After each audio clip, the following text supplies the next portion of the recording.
आज मिति 2022 साल वैशाख 1 गते यानि कि न्यू इयर नयाँ वर्ष 2022 सालको कुनै पनि महिनाको कति कुन बार पर्छ भन्ने जानकारी सम्बन्धी एउटा मैले आज टिप्स प्रस्तुत गर्न चाहे।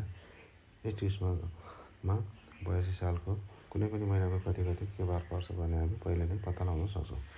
यसको लागि सबभन्दा पहिला सम्पूर्ण महिनाहरूको कोड जान्नुपर्ने हुन्छ।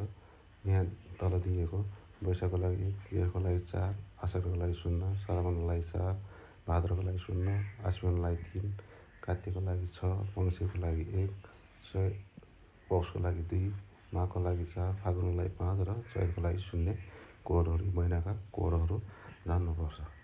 अब यो कोडहरू जानिसकेपछि कुनै पनि महिनाको कति के बार पर्छ भन्दाखेरि पत्ता लगाउनु पर्यो भनेदेखि कुनै पनि महिनाको गतेमा उक्त महिनाको कोड जोडिदिने र आएको योगफलमा 7ले भाग गर्दाखेरि आउने शेषफल नै त्यो महिनाको बार हुन्छ।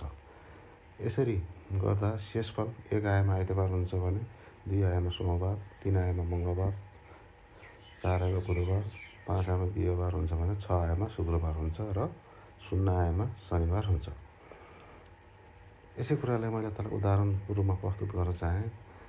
यदि हामीले फागुनको 15 गते के बार पर्छ भनी पत्ता लगाउन सक्छौँ भने फागुनको 15 गतेमा फागुनको महिनाको कोड 5 जोडिदिने यतिखेर 20 योगफल हुन्छ भने 7ले भाग गर्दा 6 शेषफल आउँछ र उता फागुनको 15 गते 6 शेषफल आउँदा शुक्रबार रहेको हुन्छ।